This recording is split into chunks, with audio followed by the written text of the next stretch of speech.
Yeah, like there are actually two plugins that I found right now that I'm still trying to figure out are actually if they're worth it. Mm-hmm. But there's one I saw this ad that they've really targeted me with Louis Bell. Mm-hmm. He was using Spirit. Have you heard of? Oh yeah, it's a vocal plugin that pretty much just has all the like the compressors, the doublers, the reverb, the delays, it's like all in the plugin. mm-hmm. So you just have to put that at the beginning of your chain, and then it just does I mean, I guess you would put it in after the EQ. Mm-hmm. Yeah, and then you could have the effects. But right now, I'm kind of like just playing with it to see if it actually is better than using those individual plugins. Yeah. I'm not sure yet because there's like a lot of presets on it too, which are really Yeah. cool to go through. And I have been putting it on everything. It does sound good, but I also put it right before my own plugin change. Yeah. So I have two plugin chains going on at the same time. Actually, I learned to put three plugin chains.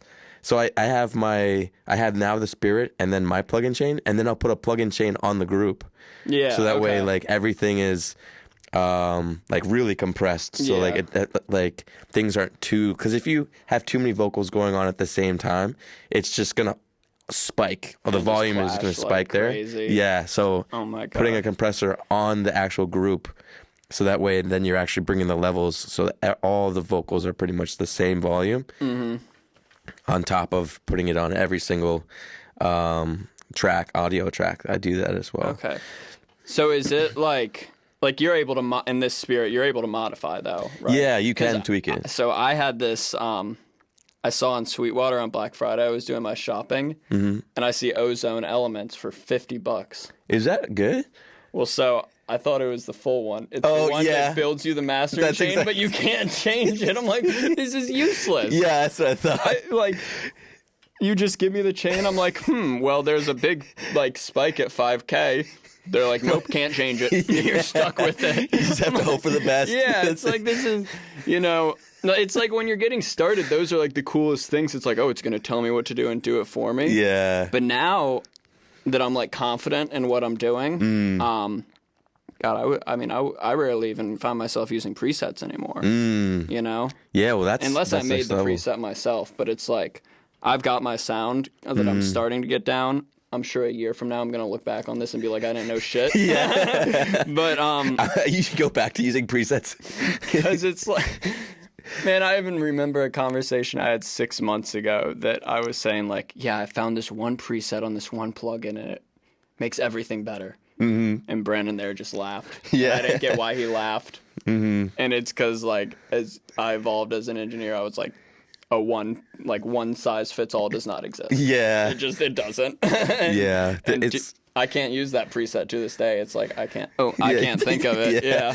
Yeah, honestly, my presets are just the minimal, pretty much just the compressor, the EQ compressor, sometimes a de-esser, and then I have stock Ableton reverb and delay and a dry signal, and then I will because I'll separate this. I'll have three signals on one chain, so that way I can sidechain the dry signal to the reverb and the delay. Ooh. So that way I can get a really clean initial whatever the vocal is doing, and then when it stops, that's when the reverb and delay comes out. It'll basically just rise up on the tail instead of coming in at the start. Exactly. Yeah. So that way you can get a really clean signal, a clean vocal at the same time. You can still be using those effects, and you could also adjust the dry wet on the side chain, so that way if you to taste. Yeah. But that's what you could do on one, and then sometimes I'll even separate based off of certain words that I want to add a double or a double to or a double or whatever effect on it, a delay, and that's when I'll like the ends of a phrase, I'll do some extra effects on it, so that way. Like at least I have a starting point, and then I can modify it with like flangers or phasers or something like that to create cool, or even a panning effect or something like that, which I don't have to do all on one audio track. You can group it. Yeah. You can make so many different layers for just that one take, that vocal take, to have like certain effects on it. I tell you what, Ableton does the automation so right for stuff like that. I mean, as you were describing that, because I use Ableton and Pro Tools, I'm sitting here thinking, okay, in Ableton, what he's saying makes sense. Yeah. This went, but in Pro Tools, I'm like, bro, I couldn't. What do you mean? Oh, do you mix with Pro Tools? Yeah, I do my mixing with Pro Tools, but truth be told, and I'll say this loud and clear on the mic. Shoot. Fuck Pro Tools. I'll say it, but I use it every single day. Okay. I'm still its bitch. Yeah. No, it still owns me. I still have breakdowns when it crashes. Yeah. But Pro Tools, take me back, please. Yeah. I'll be using it tonight. Who am I kidding? Yeah, it'll be using me. Yeah. Bro, it's just like Ableton, bro, you press the A, you get to the automation window, and you can draw it in on the group. You can draw it in. Bro, on Pro Tools, you got to be like, do you want to use latch read? Oh, well, if you press play while you accidentally have it in latch mode instead of hear back, it'll destroy your automation. So I'm like, this is the industry standard that we're using? See, I had no idea. You're not a Pro Tools guy? Never used Pro Tools before. Really? I used Cakewalk. I started with Cakewalk in the beginning. I actually did the composer with the notes. I would like that. I came from a orchestral background. Okay. So that's kind of how I would make my music, and then I would go to Apple stores and make beats on GarageBand.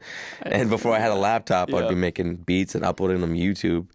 And then with my first beats were unquantized. I would use Photo Booth as the way to record it. I didn't even know how to export it from there. So I would put my bounce? I don't know what a bounce was. So I put my thumb on Photo Booth and just played the audio, and you could hear it through there. That's my gosh, the beginnings. And then I would even have an artist come in, the Apple store.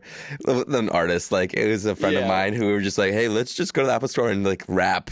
Let's see what happens." Gosh. I still remember we made this Drake Juice remix.